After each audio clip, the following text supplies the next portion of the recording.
This podcast is brought to you by SeatGeek. Our friends over at SeatGeek are giving us a promo code of TBA Wrestling. That is TBA Wrestling for $20 off your first purchase.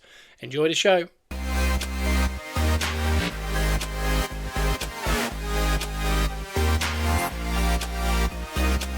Welcome to Gunners R Us, where we are positively Arsenal, and that we are.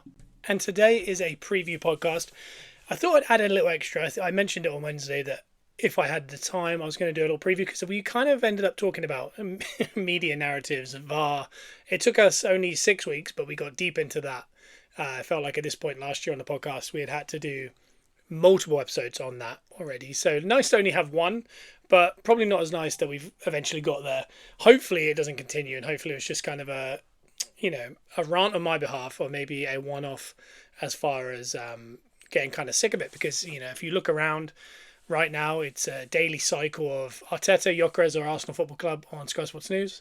In the last 7 days, I don't know what Brentford have done, or Crystal Palace, or Chelsea, Man United. I have no clue until today when they play. But with Arsenal, hey, how much XG have they scored per game in open play? How much XG have they scored from open play from corners?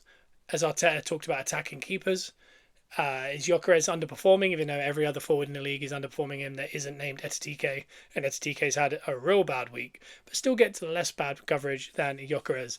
So, whatever reason it is, it's like clockwork. Arteta, Gyökeres, Arsenal. Arteta, Gyökeres, Arsenal every single day.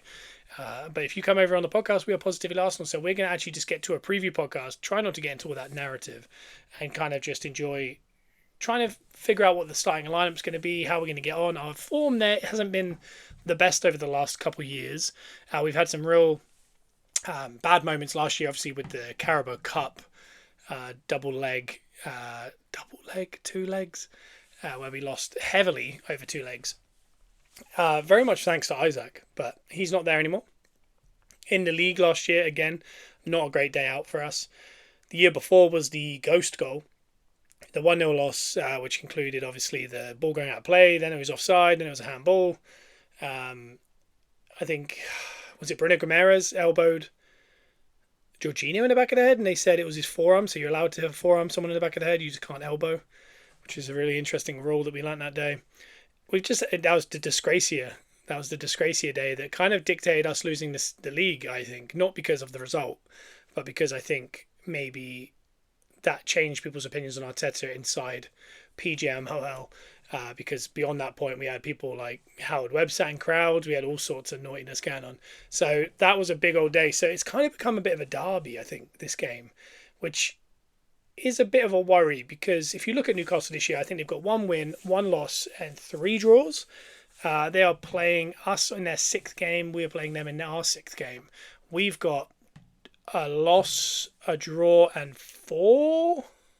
A loss, a draw, and 3 wins. So we're on 10 points. They have the win, the 3 draws, so they're on 6.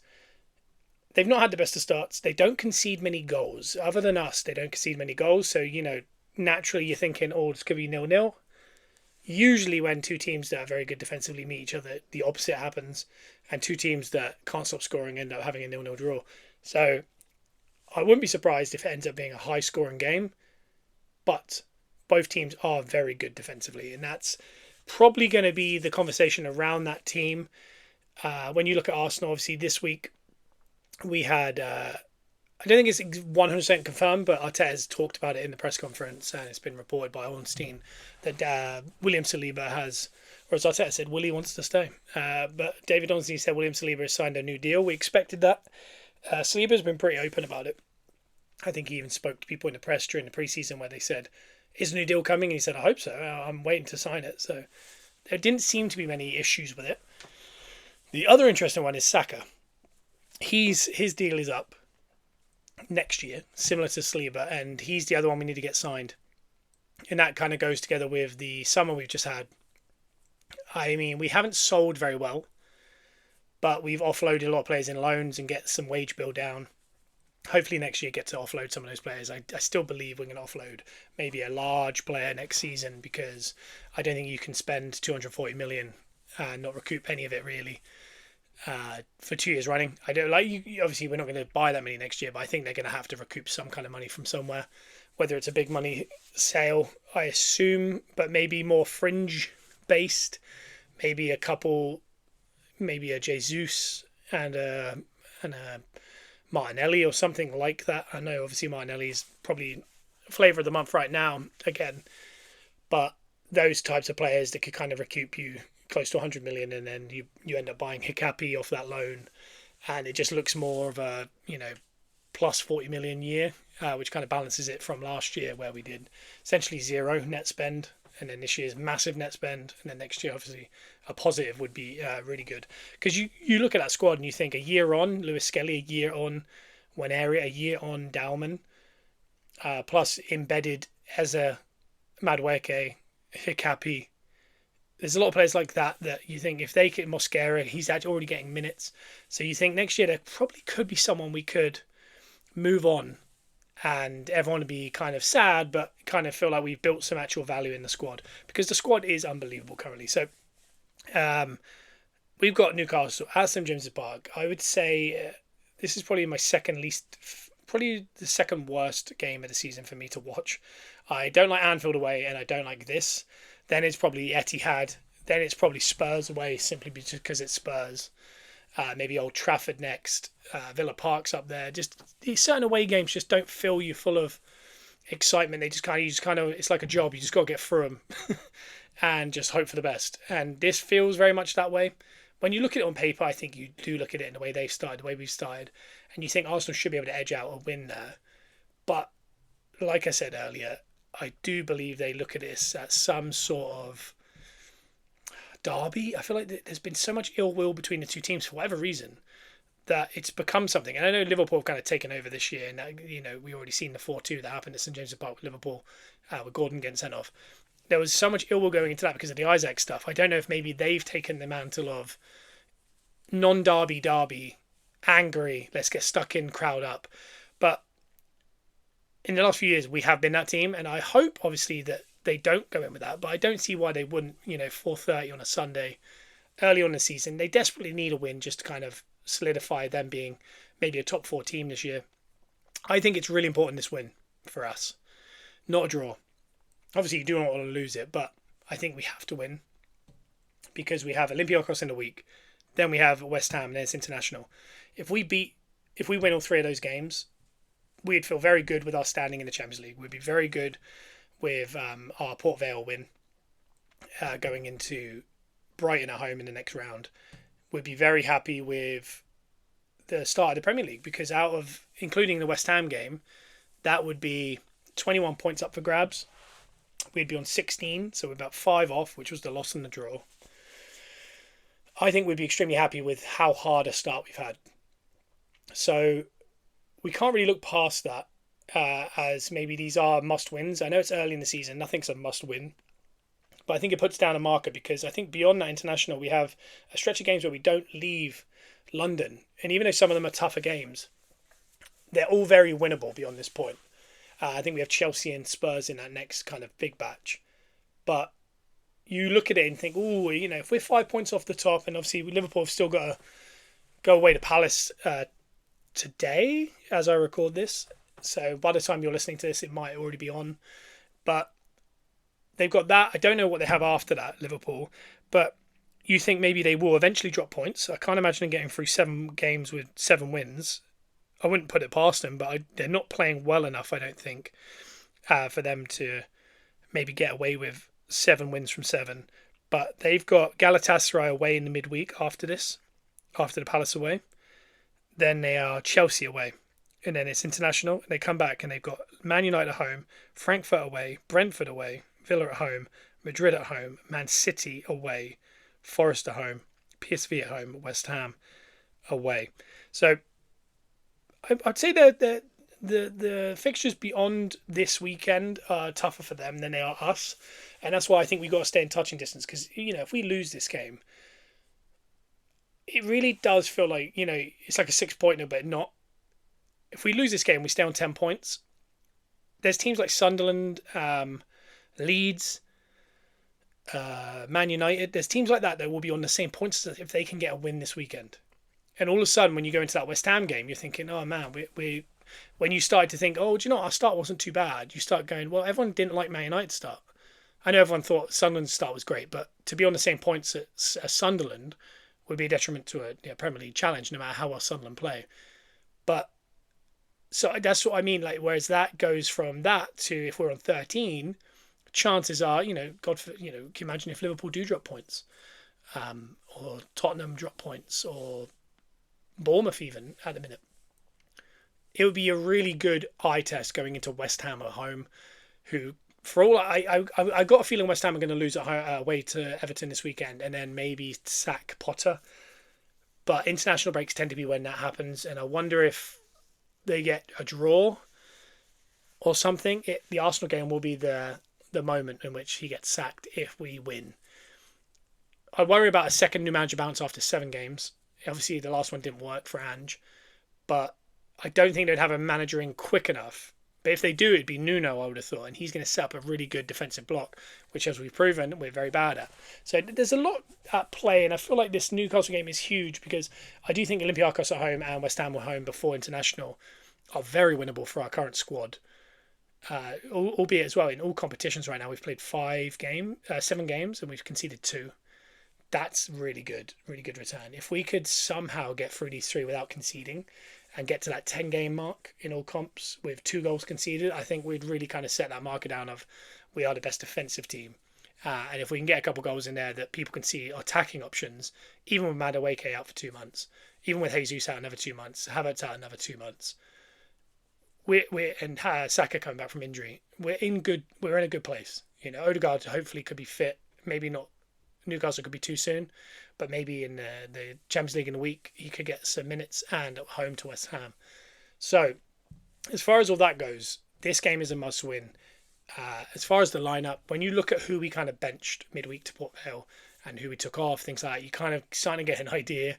I think it's definitely going to be Raya. He didn't play midweek. There's no reason why it wouldn't be Raya. There's no injury concerns. Timber, Calafiori got rested midweek, and they'll be coming in. Gabriel played 90 minutes. Saliba came on for Gabriel. Mosquera played in 3 different positions against Port Vale, and for 13 million has proven unbelievable utility and quality. He gave the ball away once in that Port Vale game. That was a little bit suspect, but overall he's been unbelievable, immense for a 21-year-old or 20-year-old. I don't know exactly how old he is, for 13 million. But you got to think it's going to be Saliba and Gabriel. Saliba with that new contract. And then Calafiori to kind of finish that off, who also, again, didn't play this weekend. Lewis Skelly took his place. Mosquera is 21, just turned 21 this past year in the summer. So that's your back 5. I don't see anything changing there. As far as the midfield, Zubimendi, Rice, and I think it's going to be Moreno again. I think the way Arteta is, he's stubborn. I've obviously spoken to death about this concept that we're cautious. I think the whole league is cautious. I don't think football is played the same. I had this conversation yesterday with a couple of group chats, and last weekend in the Premier League was the lowest XG ever created in one weekend in the Premier League. It was 18 XG out of 10 games, which is, expected goals of 1.8 per game, which is extremely low. And, bet responsibly. But if you bet and you do things like the first 10 minutes, there's a foul from both teams, it never comes in. And the more you watch games under the light of looking for fouls or shots, in a betting sense, but in a tactical sense, people are not getting close to the ball. The way in which it kind of works. And the problem is, I think Arsenal are the blueprint. I think Pep's moved away from it a little bit. But I'm not going to use the word cautious, but risk averse is how they play. Keep that ball. It's like playing an older team in sixes. They will keep that ball, and if in doubt, just go home.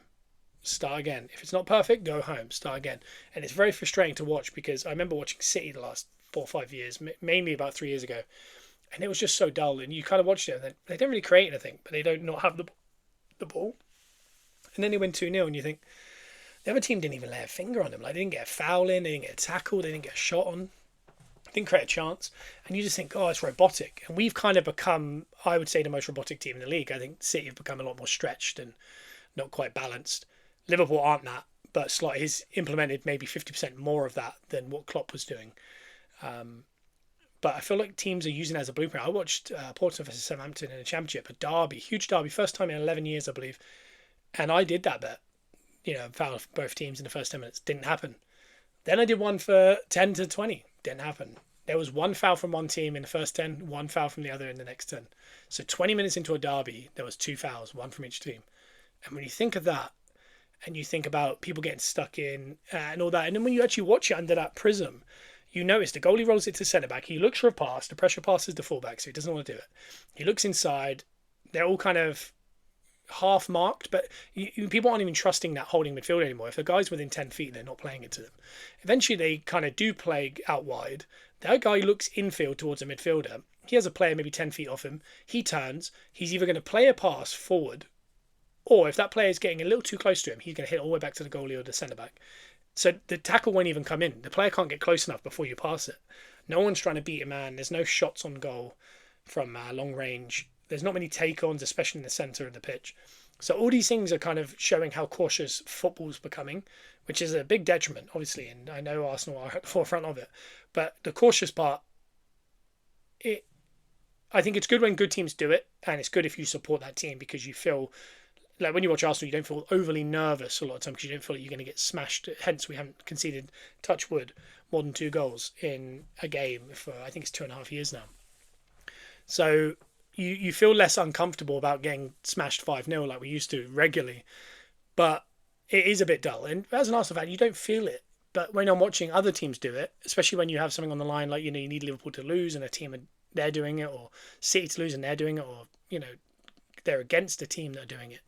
And you just think, oh, there's nothing happening. Like, and every time someone gets the ball, you think, oh, could be something. They just take the easy option. You think, oh, it can be dull. And so therefore, I don't think Arsenal necessarily are the most cautious. I think we're one of 20 cautious teams or 72 cautious teams in England.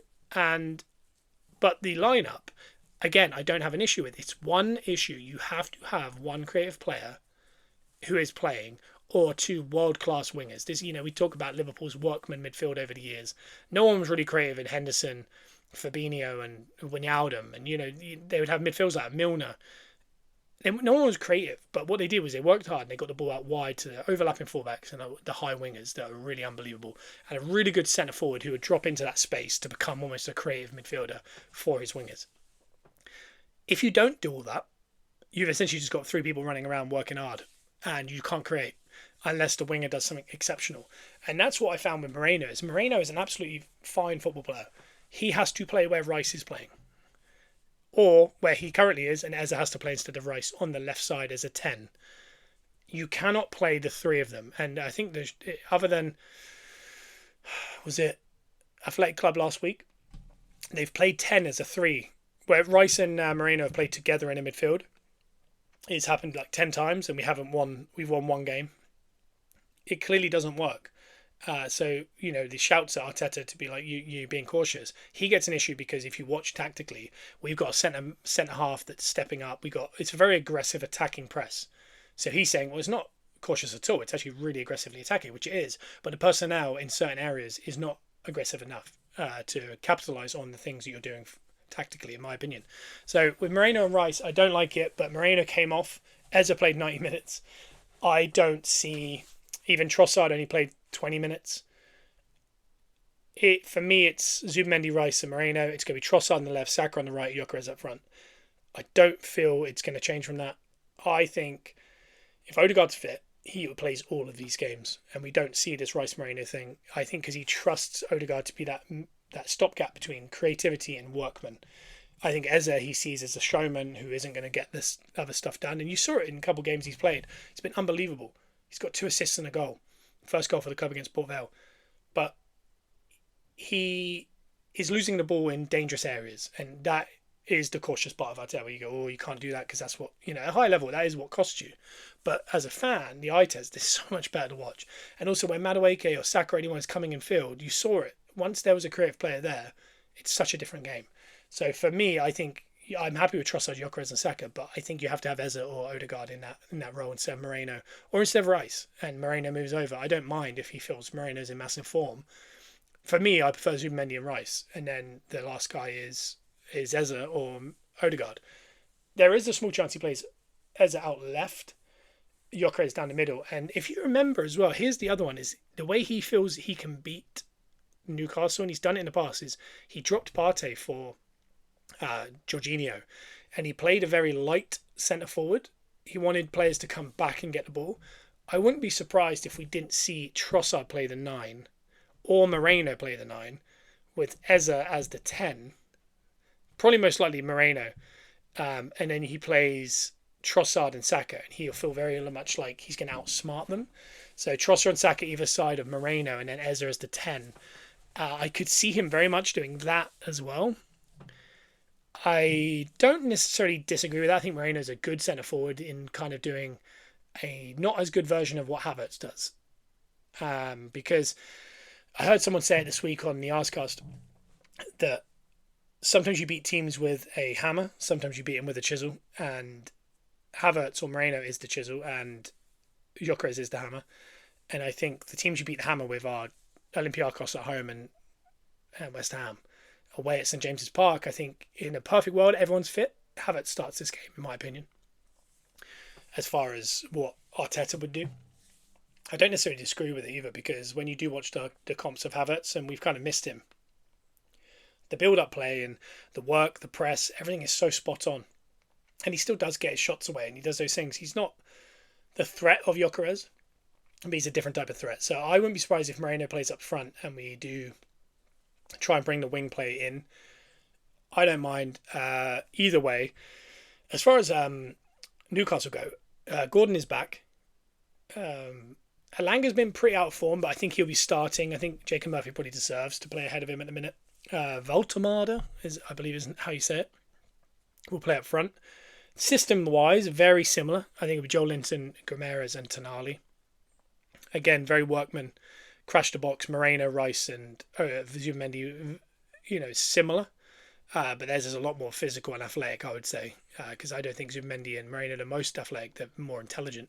Rice has got the intelligence and the athleticism. Whereas I think Bruno Gomes is the intelligence and not the athleticism. But I think Tonali and Joe Linton have that athleticism that maybe could cause some problems in the middle. Defensively, they're always good. It's going to be tough. It's going to be really hard to kind of break down. I don't know, because I don't think they'll sit in a low block. It's whether we can, and this is why I think Arteta goes with kind of the smarter players, is I think he tries to quell the storm with just passes and slow it down, get that crowd to kind of calm down, then start looking for your passes, as opposed to crashing into each other and the crowd keep going up and free kicks keep getting given. And then you all of a sudden it gets away from you the game. So that's how I see it going. Let me know what you think over there on TikTok, Gunners Rush Podcast, where we do pack openings every day as well as Arsenal news.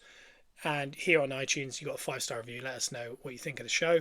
Let your friends know about it and give it a download. This has been an extra preview podcast this week because we didn't get a Miller Monday and we never got to the preview last week. And we'll be back on Wednesday, potentially another one on Monday if the Miller Monday comes in on time.